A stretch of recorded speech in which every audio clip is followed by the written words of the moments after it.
This is a demonstration on how to build a Bestebel Steam TT3 series total trap valve. First, you will need the following tools.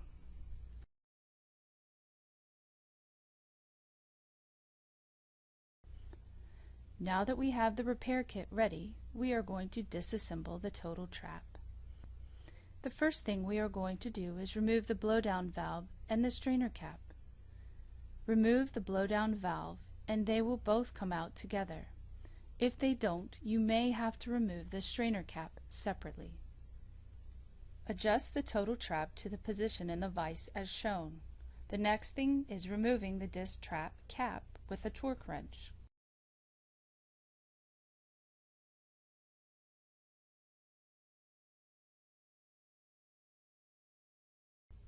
Then you need to remove the bonnets. The first thing you should do is take the handles off with a 9/16 wrench.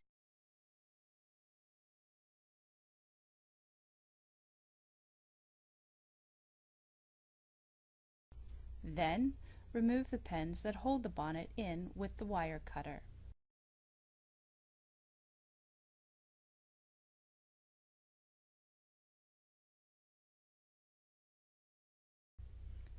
You can break the torque on the bonnet with the crescent wrench and screw the bonnet out.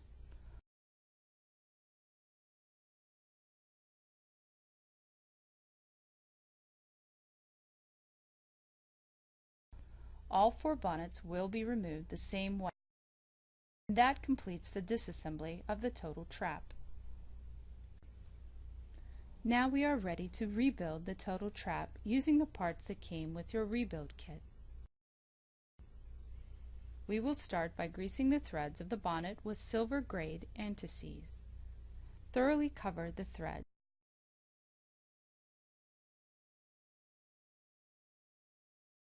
Then take the bonnet and screw it into the valve.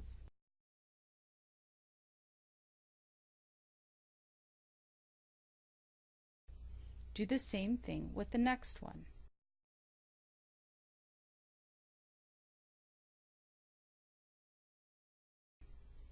Then you want to torque each bonnet to 125 foot-pounds.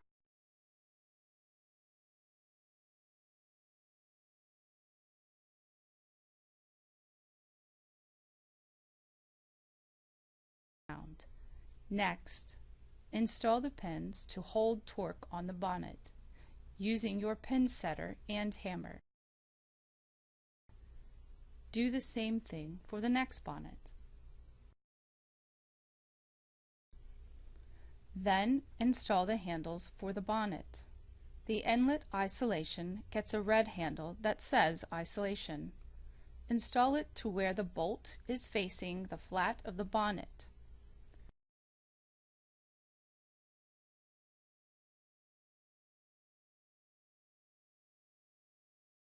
The second bonnet will get a blue handle that says bypass, and you will install that the same way. Next, you want to tighten the follower on the bonnet.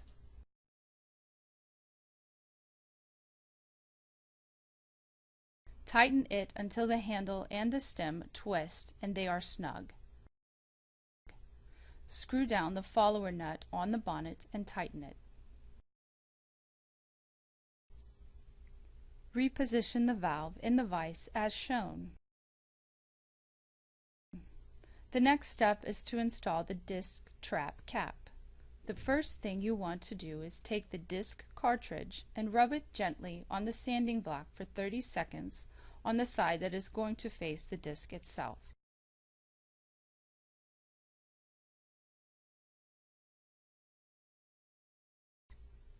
When you're done, you should have sanded lines across the cartridge. Then you want to blow off all the excess metal from the cartridge. Sand the disc on the sanding block for 30 seconds on the finished side.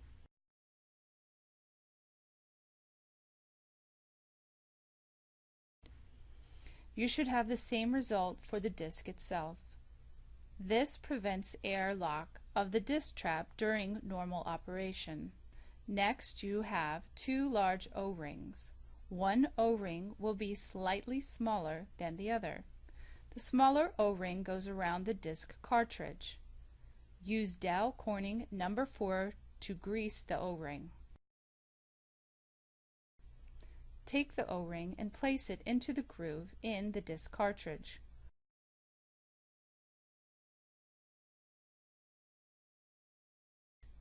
Wipe all the excess grease off the surface of the cartridge. Place the cartridge on a clean rag and place the disc on top of the cartridge with the two sides you sanded facing each other. Then take the disc cap and place it over the disc and the disc cartridge and press down until you feel them seat together. You will hear an audible click when the cap is fully seated on the cartridge. When they seat together, they should seat evenly all the way around where the cartridge and the disc trap cap meet. You should be able to shake it and hear an audible clicking sound of the disc moving freely inside of the cap. Next, you want to take the larger O-ring and grease it with Dow Corning number 4. Place the O-ring in the outer groove of the disc cartridge. Then, take the smallest O-ring you have, grease it, and place it in the smaller groove of the disc cartridge. Next, you want to grease the entire threads of the disc cap with silver grade anti-seize. Then gently screw the disc cap into the total trap body, ensuring that neither O-ring falls out. Torque the disc cap to 50 foot-pounds. Then you want to install the next two bonnets the same way as the first two. Grease the threads of the bonnets with silver grade anti-seize and screw it into the body. Do the same for the next bonnets and screw it into the outlet isolation.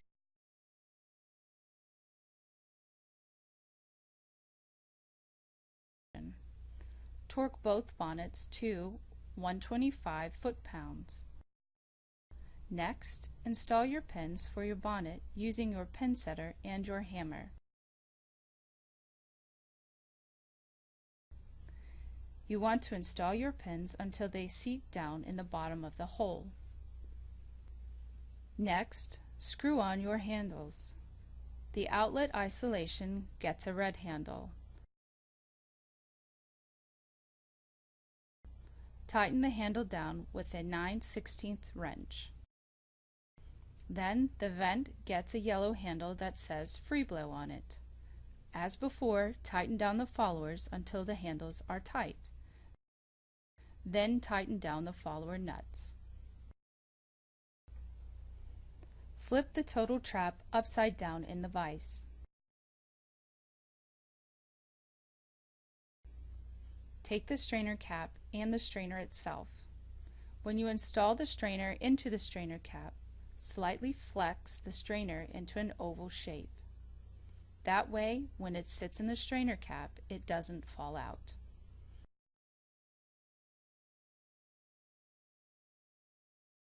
Take the gasket for the strainer cap, install it over the threads of the cap, and grease it with silver grade anti-seize. Install the strainer cap into the body. Torque the strainer cap to 50 foot-pounds. Next, take graphoil tape and wrap it around the threads of the strainer cap. The tape should wrap around 1.5 times. Use a rag to press in the graphoil tape. Use WD-40 to grease the threads. Next, you want to install the blowdown valve. The blowdown valve gets twisted 5 to 6 turns or until wrench tight, with the yellow handle facing the inlet side of the total trap. Then clear off all the excess gasket and graphite tape using the scribe. Wipe the surface clean. This is the flush plug.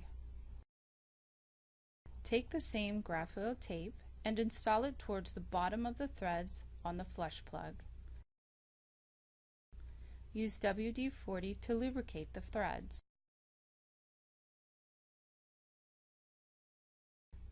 Screw the flush plug into the side of the total trap using an Allen wrench until it is flush with the body and wrench tight. Remove excess tape and clean around the plug with a scribe and wipe it down. You have now successfully completed a total trap rebuild. If you have any questions, refer to your Bestibel Steam Trap TT3 Series Total Trap I&M, call your local representative, or call 1-800-543-7311. You can also visit our website at bestibelsteamtraps.com.